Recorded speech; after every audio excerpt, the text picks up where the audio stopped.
Да, так. Что, мы засняли, как стучит, да, звук этот. И сейчас будем смотреть, разбираться, в чем дело.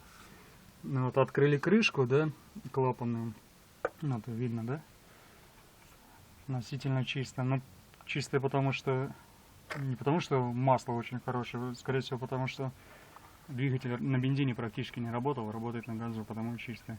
А масло долгое время использовалось ТНК 10/40 полусинтетику. Сейчас используется Роснефть максимум 10/40 тоже полусинтетика. Потому что с ТНК вот произошел такой случай.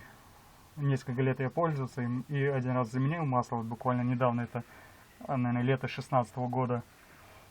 После замены появился вот именно вот этот стук, появился после того, как залил ТНК. И начала на малых оборотах гореть лампа давления. Она раньше не горела никогда. Вот. И, соответственно, мы вот разбираем, чтобы найти вот эту причину, что здесь стучит.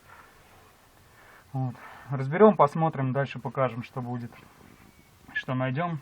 Оно не оно, возможно компенсатор, а возможно что-то еще. Вот.